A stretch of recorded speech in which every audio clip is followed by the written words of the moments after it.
गीता सुगीता कर्तव्या किमन्यशास्त्रविस्तरै यस्वयं पद्मनाभस्य मुखपद्माद्विनिसृता सर्वोपनिषदो गावो दुग्धा गोपालनन्दना पार्थो वत्स सुधीर्भोक्ता दुग्धं गीतामृतं महत् एकं शास्त्रं देवकीपुत्रगीतम् एको देवो देवकीपुत्र एव एको मन्त्रस्तस्य नामानि यानि कर्मप्येकं तस्य देवस्य सेवा कर्मप्येकं तस्य देवस्य सेवा। श्रीमद्भगवद गीता 57 नंबर श्लोक। वैसे 56 नंबर का थोड़ा सा न हो गया था। 57 नंबर श्लोक।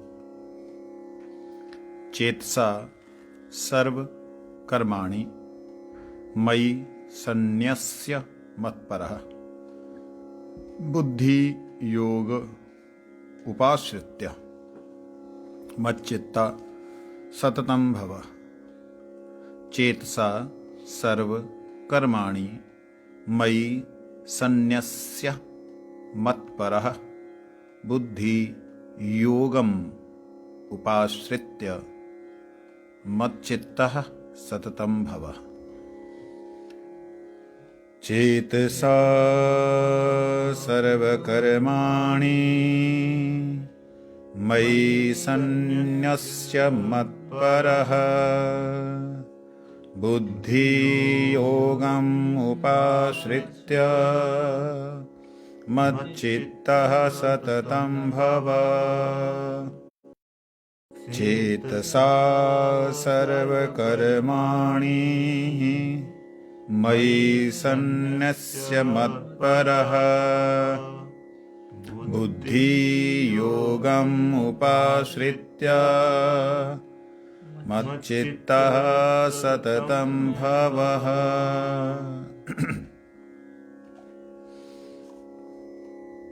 भगवान कह रहे हैं, आत्मरूप मुझ में चित्त लगाकर समस्त कर्म मुझे अर्पण करते हुए मेरे परायण हो जाओ। अन्वय में श्रील भक्ति सिद्धांत सरस्वती गोस्वामी ठाकुर जी कहते हैं, चेतसा सर्वकर्माणि मयि सन्न्यस्य मत्परः का अर्थ उन्होंने किया है, चेतसा मतलब अंतःकरण। संपूर्ण कर्मों अंतःकरण द्वारा संपूर्ण कर्मों को मुझे अर्पण कर मेरे परायण होकर बुद्धि योग अर्थात व्यवसाय आत्मिका बुद्धि योग का उपाश्रित्य आश्रय लेकर हमेशा मत चित्त मुझ में चित्त वाले भव भव मतलब हो जाओ।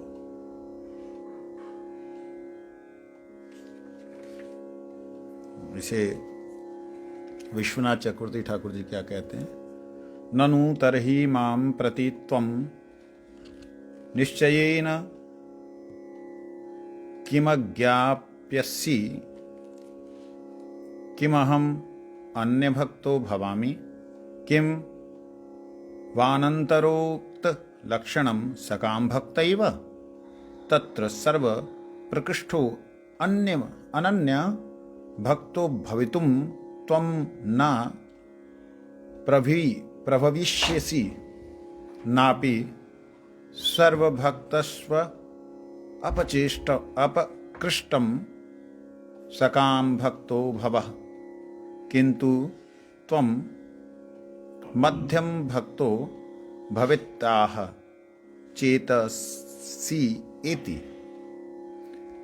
चेतसेति सर्वकर्माणि स्वधर्माश्रमाणां धर्मान् व्यवहारिक कर्मणि च मयि सन्न्यासं समर्पय मत्परो अहमैव परः इस प्रकार से विश्वनाथ जी ने संस्कृत में उसकी टीका और भी विस्तृत की है। क्या कहते हैं भावानुवाद में इसका, विश्वनाथ जी के भावानुवाद। अर्जुन मन में जिज्ञासा करते हैं, बीच में पूछा नहीं है उसने, लेकिन मन में जो चल रहा है भगवान उसे तुरंत उसके अनुसार जवाब देते हैं। अपने एक जवाब में उनके मन में जो आता है उसको साथ साथ जवाब दे रहे हैं। अब निश्चित रूप से मेरे लिए आपकी क्या आज्ञा है, बताओ। अभी तक मैं पहले संन्यास लेना चाहता था, शुरू में मैंने बोला गुरुण हत्वा हि महान भावन श्रेयो भेक्षमपि हलोके, मैं गुरुओं को मारने से श्रेष्ठ है संन्यास लेकर के विचरण करूं। हत्वार्थ कामांस गुरु नहीं भुंजिए भोगान रुधिर प्रतिग्धान, मैं कैसे जो उनके खून से सने हुए सुखों को भोगूंगा। मैं पहले ही बोला कि मैं संन्यास लेकर के, फिर आपने मेरे को बोला नहीं, मेरे को स्वधर्म निधर्म से परधर्म भयावह, अपने धर्म में मरना श्रेष्ठ है, दूसरे के धर्म की तरफ ध्यान नहीं देना, ये संन्यास तुम्हारा धर्म नहीं है। मतलब कंफ्यूज कर क्यों रहे हो भाई? मित्र हो, सखा हो, थोड़ा उसी तरीके से रहो। पहले जो मैं काम करना चाहता उसको मना कर रहे थे, अब जो मैं तैयार हुआ हूं कि चलो कि मैं कुछ सोचूं समझूं, सोचने समझने की अवस्था में फिर आप सन्यास की महिमा बोलने लग गए। मेरी समझ में नहीं आ रहा कि मैं किधर जाऊं। अच्छा जो भी है, अभी मेरा दिमाग आप वो मत करो, बड़ा अंदर से ना, अब यार जो बोलना आपने वो बोल दो। आपकी क्या आज्ञा वो बोलो। क्या मैं आपका अनन्य भक्त बनूं, अथवा उपयुक्त लक्षण विशिष्ट सकाम ही भक्ति ही बन जाऊं? क्या बनूं? उत्तर में भगवान कहते हैं तुम सर्वश्रेष्ठ भक्त तो नहीं बन पाओगे, और ना ही सभी भक्तों में अपकृष्ट मतलब नीचे की नहीं बन पाओगे, अर्थात सकाम भक्त भी नहीं बन सकते, क्योंकि वो तुम्हारी उसमें अब कामना रही नहीं, शुरू से ही नहीं कामना। अपितु तुम मेरे मध्यम श्रेणी के भक्त बनो, अब बीच वाला बन। सर्वकर्माणि, अपने आश्रम धर्म और व्यवहारिक कर्मों को मई संन्यस्य, मुझे समर्पण करो। निष्काम भक्त बनो, क्योंकि मैं ही प्राप्त होने योग्य परम पुरुषार्थ हूं। गीता में 9वें अध्याय के 26वें श्लोक में ये बात भगवान ने कही। 9वें अध्याय का 26वां श्लोक क्या कहते हैं भगवान?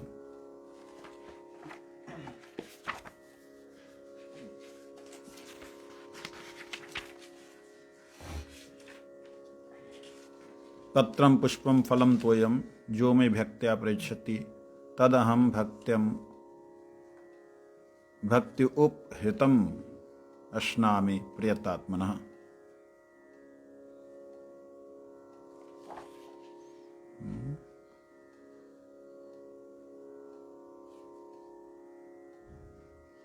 मैंने इसलिए गीता में पहले ही कह चुका हूं, जो तुम कुछ भी करो वो मुझे अर्पण कर दो, क्योंकि मैं ही सभी यज्ञों का मालिक भोक्ता और प्रभु हूं। अहम सर्वयज्ञानां भोक्ता च प्रभु रही बचा।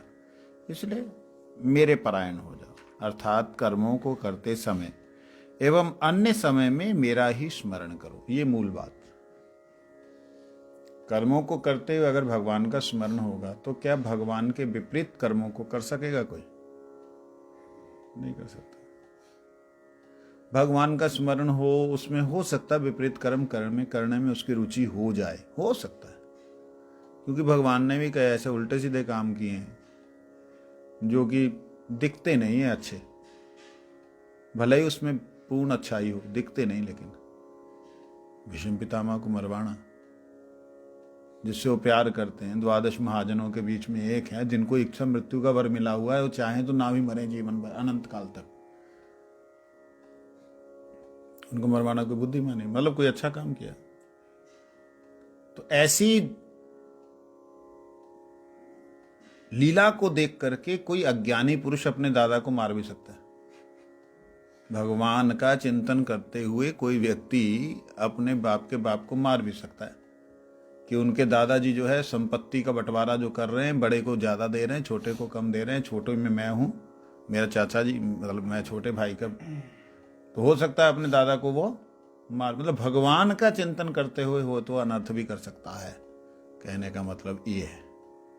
परंतु शुद्ध भक्त गुरु का अगर वह अपना स्मरण करता है तो उनके आदर्श, उनके आचरण कोई ऐसे होते ही नहीं है, जहां वो लोग करते ही नहीं है कि जिससे कि किसी जीव का अकल्याण हो। इसीलिए जो व्यक्ति भगवान का स्मरण, भगवान कहते हैं सभी कर्मों को करते समय मेरा स्मरण मात्र करो। तो स्मरण करने का मतलब भगवान के भक्तों की लीला का, भगवान के साथ जो संबंध है उसका स्मरण करना। भगवान का स्मरण क्या करेंगे हम, उनके भक्त नहीं हैं अगर, तो भगवान के स्मरण को हम कुछ कर ही नहीं सकते। अनंत, अनादि, अछेद, अभेद, सुवेद, पता नहीं क्या क्या उनके साथ में शब्द लगते जो आ करके लग जाते हैं। सर्वगुण, हम 4 गुणों को जानते हैं, 64 गुणों को जानते हैं, अनंत गुण कुछ नहीं जानते। तो इसलिए भगवान के विषय में हम कोई चिंतन नहीं कर सकते। क्या करना होगा, जो उनके भक्त अम्बरीश महाराज हुए, प्रहलाद जी हुए, ध्रुव जी हुए, उन्होंने किस प्रकार से कर्मों को समर्पण किया, भगवान उनसे कैसे मिले, ये स्मरण करते हुए कर्मों को करते समय मेरा, मात्र मेरा ही स्मरण करो, ये कहने का मतलब। तो यहां ये बात कही है। अब थोड़ा सा इसका चिंतन और करके देखते हैं। चेतसा, चेतसा का मतलब होता है अंतःकरण। अंतःकरण किसे कहते हैं? देखिए, एक तो है ये बाहर के उपकरण, हाथ पैर नाक, ये उपकरण हैं जो भीतर ले जाकर के आपको सुख देते हैं या दुख देते हैं, जहां परेशान करते हैं, जहां शरीर को क्लांत करते हैं। समझ आ गई? ये उपकरणों बाहर वाले, और एक भीतर के उपकरण है। भीतर के उपकरण कौन से हैं? मन, बुद्धि, अहंकार। मन के विकार, बुद्धि के विकार। हमने उपनिषद जब चिंतन कर रहे थे, मन के कितने विकार हैं, बुद्धि के कितने विकार हैं, नीचे उसका 56 प्रकार के, ना कितने प्रकार के बुद्धि के वो हैं, चक्र हैं, उनका चिंतन किया था। तो वो बुद्धि के, मन के विकार वो प्रेरित किससे होते हैं, क्रिया किससे करते हैं? मतलब बुद्धि और मन जो है, उनके अंदर जो क्रिया की शक्ति है, वो क्रिया की शक्ति किससे आती? वो है अंतःकरण से आती। किससे आती? अंतःकरण से। अंतःकरण क्या है? अंतःकरण वो है जो कि आपके द्वारा, मन के द्वारा, बुद्धि के द्वारा, शरीर के द्वारा किए गए कर्मों का इंप्रेशन संभाल के रखता है, वो है अंतःकरण। शरीर के द्वारा किए गए इंप्रेशंस को संभाल के बुद्धि रखती है। हाँ, बुद्धि संचय करती है। और बुद्धि जो है वो सारे के सारे जितने भी संस्कार हैं जो उनमें दृढ़ रूप से बैठ जाते हैं, वो चले जाते हैं चित्त के पास में। चित्त मतलब अंतःकरण। और महाप्रभु जी ने मन को साफ करने की बात नहीं कही है। क्या कहा है? चेतो, चेतो का मतलब क्या हुआ? मन ही होता है ना, मन ही हुआ। लोग ऐसे ही समझते हैं मन, लेकिन मन नहीं। अंतःकरण ये है शब्द। चित्त मतलब चित, चिद, ज्ञान। ज्ञान का जो माया में आकर्षण है, वो आकर्षण के कारण उसके अंदर एकता और लग गया, वो चित्त बन गया। चित्त, चित्त बना, मतलब माया में आकर्षण के कारण, माया में पतित होने के कारण जो चिंतन ज्ञान का जीव ज्ञान तत्व है, जीव क्या है? ज्ञान तत्व। ज्ञान जब माया को देख करके अज्ञानी बनने की, सोच नहीं रहा मैं अज्ञानी हूं, अज्ञानी बनने का जो भाव आता है वही चिद, जो चैतन्य तत्व है वही चिद, जो ज्ञान तत्व है, उसमें थोड़ी सी अज्ञानता मिक्स हो जाती है, थोड़ी सी, पूर्ण नहीं, समझे? जैसे अज्ञानता मिक्स होती है तो मैं का भाव आता है, मैं, अहंकार उत्पन्न होता है, मैं प्रकाश कर दूंगा अंधकार में, मैं प्रकाश तत्व हूं। तब तक कोई आवरण नहीं है उसका। मैं ब्रह्म तत्व हूं, ब्रह्म तत्व में भी ये जो अभाव रहता है, मैं, तो वो अहम भाव के कारण इस संसार में पतित होता है। तो वो चित्त है जो प्रथम जो है संस्कारों को ग्रहण करता है, वो अंतःकरण है जो कि बाहर के उपकरणों को, करणों से कर्म करवाता है, उपकरणों से कर्म करवाता है। वो बाहर के करण कौन से हैं? मन, बुद्धि, अहंकार, जो आत्मा से बाहर हैं। और फिर ये मन, बुद्धि, अहंकार शरीर से कर्म करवाते हैं। और हम कितनी दूर आ चुके हैं सोच लो।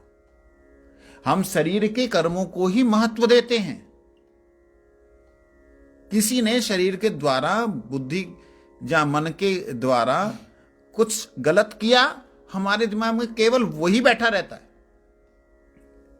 हम ये समझ ही नहीं पाते कि ये तो इन बुद्धि और मन का खेल हो गया गड़बड़ी से, और अंतःकरण तो ठीक ही है, हम समझ ही नहीं पाते और सारे का सारा हम वेस्ट कर देते हैं। तो ध्यान देने योग्य बात है, चित्त जो इनसे संस्कार लेता है, ये मन, बुद्धि, अहंकार, ये शरीर से संस्कार लेते हैं। आप बहुत असत चिंतन करने पर भी आपको असत हो सकता है स्वप्न ना आए, और किसी का सत चिंतन करने पे भी असत स्वप्न आए। वो क्या है? वो मन बुद्धि के अंदर जो असत की छाप पड़ चुकी है, वही छाप चित्त में भी जाकर के चिपक गई है, चित्त को भी स्पर्श कर गई है, जिसके कारण से चित्त जो देखना चाहता है वैसा इनके द्वारा स्वप्न देखता है। ये एक अवस्था है, हमेशा ऐसा नहीं होता है। हमेशा ये लोग शरीर से जो देखते हैं, शरीर में जो अनुभव करते हैं, वही है। तो ये केवल उसका जो चैतन्य हो गया अर्थात जग गया है, उसकी अवस्था है। उसकी क्या अवस्था है? शरीर कुछ कर रहा है, मन कुछ कर रहा है, बुद्धि कुछ कर रही है, लेकिन उसके चित्त में गोविंद हैं, उसके चित्त में गुरुदेव हैं। वो किसी भी अवस्था में चला जाता है जहां उसके मन को दुख पहुंचे, कोई अपमान कर रहा है, मान कर रहा है, कुछ भी, ठीक है। तो वो बाहर से उसको दिखाई दे सकता है कि उनके एक्शन और रिएक्शन बाहर से हम देख सकते हैं शरीर में, परंतु उनका चित्त अगर शांत है, चित्त जो है वो भगवान का मत चित्त हो गया है, भगवान में उसका चित्त लग गया है, तब ये सारी क्रियाएं उसके ऊपर हावी नहीं होंगी, और वह इन सारी क्रियाओं के उल्टा सीधा होने पर भी अपने अंतःकरण में, मन बुद्धि के ऊपर, वास्तविकता में अगर देखा जाए तो केवल 3 आवरण है। वो 3 आवरण मन, बुद्धि, अहंकार। मन का आवरण, बुद्धि का आवरण और अहंकार का। ये तीनों आवरण ही वास्तविकता में चित्त के ऊपर हैं। इस बात को कोई नहीं अभी तक आपको समझाएगा, जो बात मैं आज बोलने जा रहा हूं।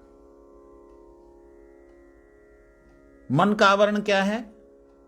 अहम। मन का आवरण है इधर भाग, उधर भाग, इधर दौड़, उधर कर।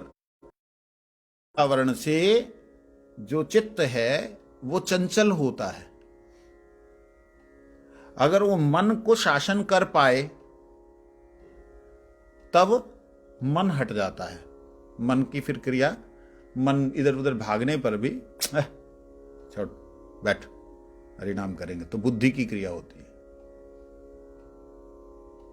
और बुद्धि की क्रिया भी अगर समाप्त हो जाए, समाप्त मतलब बुद्धि के लिए, मतलब बुद्धि का लेप हटाने के लिए थोड़ा सा कष्ट होगा, उसको सावधानी से करना पड़ेगा। और ये जो है वज्रलेप है, अभिमान, मान, सम्मान, प्रतिष्ठा, ये तीनों ही आवरण है भैया, और कोई ऊपर से नहीं है। इनके संस्कार ही तो चित्त को गंदा किए हुए हैं, इनके संस्कारों ने ही तो चित्त के ऊपर आवरण डाला हुआ है। इन संस्कारों को हटाने के लिए, अर्थात चित्त को मार्जन करने के लिए आपको इन तीनों के ऊपर शासन करना पड़ेगा। आपको मतलब अंदर बैठे हुए वाले को, शरीर की बात नहीं हो रही, बाहर है शरीर, अंदर बैठा जो मैं हूं, मुझे ये समझ कि मेरे ऊपर आवरण इन तीनों का है। जब मैं इन तीनों के आवरण को समझूंगा तब जाकर के ये तीनों शासित होंगे। तो कैसे करूंगा उनको शासन? मैं तो पकड़ नहीं सकता उनको। पकड़ लिया, मन पकड़ लिया, ये तो होगा नहीं। बुद्धि को पकड़ लिया, ना होगा नहीं। तो कैसे होगा? क्रिया के द्वारा। इस श्लोक के अंदर भगवान यही एक बात बड़ी सुंदर तरीके से समझा रहे हैं, उसे हमने समझना है। ठीक, कूल मात्र कार्य स्वीकार, वो कार्य में लेके आना है, वो स्वीकार्य है। भक्ति प्रतिकूल भाव, वो भाव भी नहीं लाना। वर्जन अंगीकार, उसको अंगीकार नहीं करना, उसको स्वीकार नहीं करना, वो भावों को दूर ही रख देना। आएंगे तो सही, ब्रजन अंगीकार, उनको स्वीकार ही नहीं करना, भावों को नहीं स्वीकार करना। अच्छा देखिए, ये बात कह दी, क्यों कह दी? कोई तो इसका कारण होगा। उसका कारण ये है, भगवान कहते हैं, अर्जुन ने पूछा प्रभु ऐसा क्या है मैं ना चाहते हुए भी, समझ में आता है कभी? अचानक से सब कुछ ठीक चल रहा है, हरिनाम कर रहे हैं, सब सब सब सब बढ़िया चल रहा है, अच्छा से चल रहा है। अचानक से कोई दृश्य सामने से गया, क्या हुआ? हठात उसको देख के कौन खींच के ले गया उन दृश्य की तरफ? कौन खींच के ले गया? भगवान कहते हैं आना नहीं भाव, ध्यायतो विषयान पुंसः, विषय का ध्यान करता है। नाम कर रहा, विषय का ध्यान कर रहा है, इतने में विषय सामने से गया तो भाग गया उसके पीछे। विषय ध्यायतो विषयान पुंसः संगस्ते शुभ जायते, उसका संग करने की इच्छा होती, उसको प्राप्त करने की इच्छा होती, उसको भोग करने, संघात संजायते कामा, मेरे पास होगी, मैं ऐसा करूंगा, ऐसा करूंगा, ऐसा करूंगा। उसको ना मतलब ऐसे उसको अलार्म लगा दूंगा कि बस उसके बाद में वो एक्सरसाइज मेरे को करने की जरूरत नहीं पड़ेगी, अपने आप ही जो है ना मेरी नीचे से वो चालू हो जाएगी। गद्दा जो है वो ऐसे ऐसे मसल देगा मेरे शरीर को। ये भोग है, ठीक है ना? तो बुद्धि नष्ट हो जाती, आनंद प्राप्त कर सकता है। शून्य अवस्था में प्रकट होता है जी। जीव है चिदांश। चिदांश का मतलब उसको ज्ञान तो होता है, उसको ज्ञान होता है आनंद प्राप्त करने का, उसको ज्ञान होता है